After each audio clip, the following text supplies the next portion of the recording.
Kalau kita memahami Nabi itu manusia biasa, yang mengatakan bukan kita. Yang mengatakan siapa? Allah lewat lisan Nabi suruh mengatakan, Kul inama ana basarum mislukum yuha ilayya. Katakan Muhammad bahwa aku itu manusia biasa mislukum seperti kamu.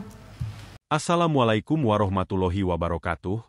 Para pemirsa muslimin dan muslimat rohimakumullah.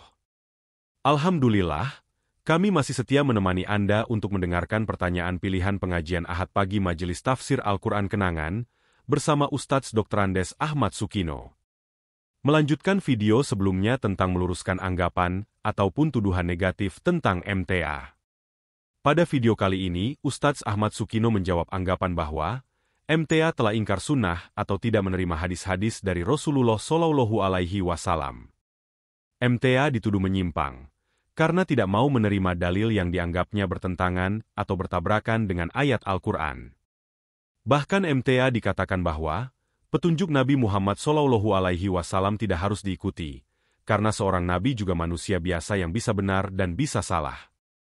Kalau kita dengarkan sekilas dari beberapa tausiah Ustadz Dr. Andes Ahmad Sukino, memang terkesan tidak menerima hadis yang umumnya menjadi sandaran para ulama, bahkan dikatakan tidak sohih. Kalaupun sohih tetapi jika bertentangan dengan Al-Quran maka tidak dipakai.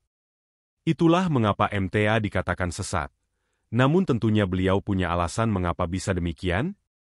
Untuk lebih jelasnya mari kita dengarkan dan pahami jawaban dari Ustadz Ahmad Sukino berikut ini. Ajaran sesat MTA. MTA itu menganggap bahwa hadis yang sahih bahkan mutawatir sama dengan hadis sahih ya bila bertabrakan dengan Quran boleh dibuang. Anda nggak pernah nerangkan gitu. Yang diterangkan MTA, kalau hadis itu sahih tidak mungkin bertentangan dengan hadis sahih kok bertentangan bagaimana? Muhammad itu diangkat menjadi rasul, menjadi nabi karena diberi apa? Quran. Apa mungkin setelah jadi rasul ya ucapannya bertentangan dengan Al-Quran? Tidak mungkin kan? Jadi kalau hadis itu sahih tidak mungkin bertentangan dengan Quran, itu yang diajarkan di sini. Kalau ada hadis sahih kok tampaknya bertentangan dengan Quran, mesti salah dalam memahami. Ya, orang mungkin Nabi, kalau Nabi bareng dadi Nabi ngendikane bertentangan Quran ya dicopot sing dadi nabi. Tidak mungkin itu ya ta?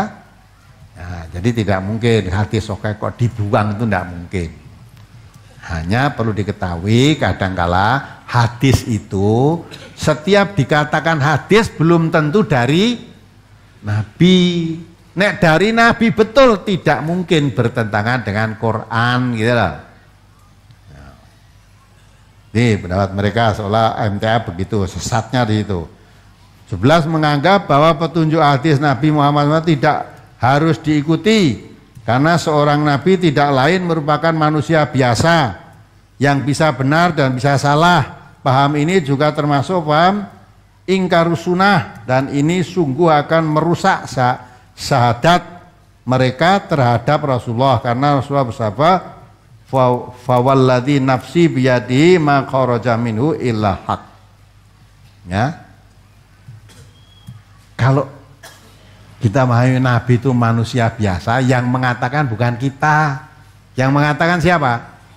Allah lewat lisan Nabi suruh mengatakan, Kul inama ana basarum mislukum yuha ilayya. Katakan Muhammad bahwa aku itu manusia biasa mislukum seperti kamu. Manusia biasa seperti kamu. Ya, hanya bedanya yuha ilayya, aku diberi wahyu oleh Allah. Ya, jadi yang mengatakan Nabi manusia biasa itu Nabi atas perintah Allah gitu. Ya, manusia biasa. Karena manusia biasa kalau tidak makan ya lapar. Gitu. Kadang ya haus, kadang ngantuk, kadang tidur, kadang lupa. Terjadi brosur akad pagi tadi, Nabi mestinya sholat 4 rakaat kok cuma 3 sudah salam. Lupa tuh berarti? Nah, manusia biasa ya sok lupa. Hanya Nabi itu terjaga. Ya. Yang dipahami oleh MTA wa ma yantiqu anil hawa in huwa illa wahyu yuha, itu maksudnya Al-Quran, bukan setiap ngomongan Nabi mesti benar. Ya, kalau salah langsung diingatkan oleh Allah. Tapi yang dikatakan oleh Allah itu wa ma yantiqu anil hawa in huwa illa wa ma yantiqu anil hawa in huwa illa wahyu yuha. Jadi Nabi itu mengatakan itu tidak menurut hawa nafsunya, tapi yang sampaikan Nabi adalah wahyu yang diwahyukan oleh Allah kepadanya. Itu maksudnya Al-Quran. Ada orang kan, Nabi menyampaikan Al-Quran, dianggap Nabi itu kena sihir, tukang, malah dikatakan orang gila, menyampaikan yang luar biasa daripada kebiasaannya. Yang disampaikan oleh Nabi itu wahyu dari Allah. Kalau wahyu dari Allah tidak mungkin ada salahnya. Kalau yang dari Nabi sendiri ada kekeliruan, tapi diluruskan oleh Allah.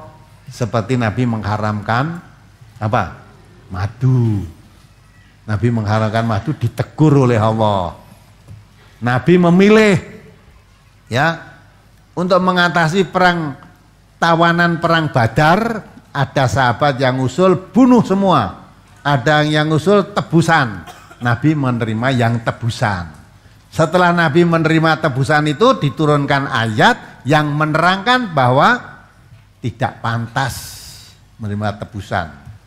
Tapi yang dibetulkan oleh Allah, bunuh semua tawanan Badar itu. Itu kan dari Nabi. Itu kan? Ya, tapi diluruskan oleh Allah.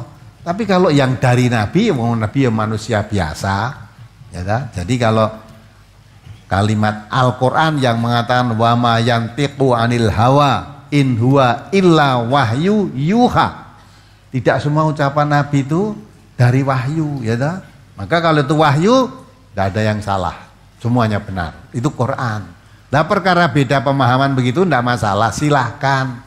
Aja itu menganggap sesat gitu. MTA itu menolak hadis dhaif secara mutlak. Memang hadis dhaif bukan mutlak, tidak. Ada yang dipakai hadis dhaif itu sebagai pembatas. Kan saya beri contoh kan, mina ada hadis sahih, air itu tidak bisa dinajiskan oleh apapun, hadisnya sahih. Sekarang ada hadis dhaif, ya, yang menerangkan air itu bisa dikatakan najis kalau sudah berubah warnanya, baunya, rasanya berubah karena najis. Nah, itu bisa dipakai hadis itu.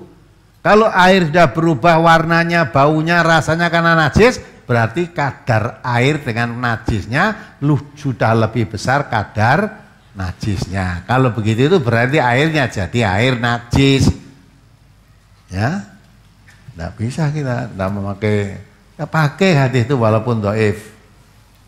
Hadis dhaif bisa dipakai kalau memang ada hadis sahih yang menguatkannya. Malah ngaji jangan setengah-setengah, cuma ngrungokke kekaduan terus nulis buku. MTA itu tidak menggunakan kaidah tafsir yang benar. MTA membuat metode tafsir sendiri sehingga banyak ditemui kekeliruan di dalamnya. Ya dah padahal nek wong MTA ngerti. MTA itu tidak apa? Tidak menafsir, mempelajari buku tafsir. Lah mestinya kalau kamu tahu ada penyimpangan, datang ke sini bener no tafsir sing kleru iki. Nanti tak ambilkan rujukannya. Nah, itulah para pemirsa semuanya, jawaban lengkap dari Ustadz Dr. Andes Ahmad Sukino tentang tuduhan MTA tidak mau menerima hadis yang bertentangan dengan Al-Quran, bahkan dikatakan ingkar sunnah.